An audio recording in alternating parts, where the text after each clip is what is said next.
டிஓடிஇ அஃபிஷியலா TNEA 2026 rank லிஸ்ட்டை release பண்ணியிருக்காங்க. டாக்குமெண்ட் வெரிஃபிகேஷன் முடிஞ்சு 235 ஸ்டூடெண்ட்ஸ்க்கு ரேங்க் வந்து கொடுத்துருக்காங்க. 13 செப்பரேட் கேட்டகரிஸில் ரேங்க்ஸ் வந்து ரிலீஸ் பண்ணியிருக்காங்க. OC, BC, MBC, DNC, SC, ST plus special கேட்டகரிஸில் வந்து இந்த ரேங்க் லிஸ்ட் ரிலீஸ் பண்ணியிருக்காங்க. உங்களுடைய ரேங்கை எப்படி செக் பண்ணுறது? நீங்கள் என்ன பண்ணணும்னா டிஎன்இஏ ஆன்லைன்.orgல அந்த வெப்சைட் போயிட்டு டிஎன்இஏ ரேங்க் லிஸ்ட் 2026 லிங்க்கை கிளிக் பண்ணிங்கன்னா உங்களுடைய ரெஜிஸ்ட்ரேஷன் நம்பரு, டேட் ஆஃப் பர்த்தை கொடுத்தீங்கன்னா நீங்கள் வந்து வியூ பண்ணலாம். அண்ட் டேஷ்போர்டில் வந்து உங்களோட ரேங்க் கார்டை நீங்கள் பிடிஎஃப் ஃபார்மில் டவுன்லோட் பண்ணிக்கலாம். ஸோ இந்த ரேங்க்கை வந்து எப்படி அவங்க வந்து கால்குலேட் பண்ணுறாங்கன்னா, உங்களுடைய class 12 max mark 100 marks, physics வந்து 50 மார்க்ஸ் அண்ட் கெமிஸ்ட்ரி வந்து 50 மார்க்ஸ். ஸோ 200 மார்க்ஸ் வந்து நார்மலை ஸ்கோர் வந்து இந்த ரேங்க் லிஸ்ட்டை வந்து தீர்மானிக்குது.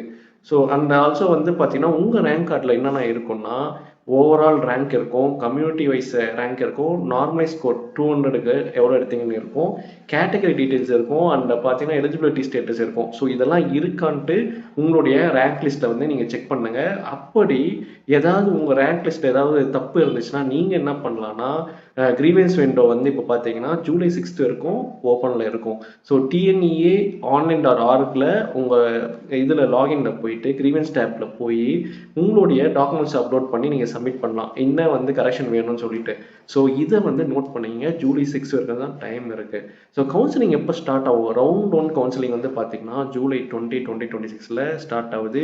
ரேங்க் 1 to ரேங்க் 37,766 இருக்கும். இது வந்து ரவுண்ட் 1 நடக்குது. அண்ட் இன்னும் 2 ரவுண்டு, ரவுண்ட் 2 ரவுண்ட் 3 வந்து பார்த்தீங்கன்னா ஆகஸ்ட் வரை இது தொடருது. ஸோ இது வந்து பார்த்தீங்கன்னா உங்களுடைய கவுன்சிலிங் விண்டோ.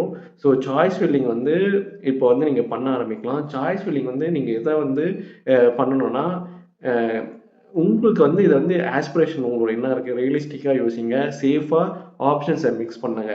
ஸோ வந்து எவ்வளோ வேணாலும் நீங்கள் ஃபில் பண்ணலாம். ஸோ அதை வந்து நீங்கள் மனசில் வச்சுட்டு நல்ல சாய்ஸஸை நிறைய உங்களுக்கு வந்து என்னென்ன ஆஸ்பிரேஷன்ஸ் இருக்குது அதை ரியலிஸ்டிக்காக சேஃபான ஆப்ஷன்ஸாகவும் நீங்கள் சூஸ் பண்ணலாம். அண்ட் என்னென்ன டாக்குமெண்ட்ஸும் நீங்கள் ரெடி பண்ணி வச்சுக்கணும். Rank card, class 10 and 12 mark sheet, TC, community certificate and nativity certificate, income certificate and Aadhaar card photos. So and also original 2 photo காப்பீஸை நீங்கள் எடுத்து வச்சுங்க. ஏன்னா லாஸ்ட் மினிட்ல ஏதோ ரஷ் பண்ணாங்க.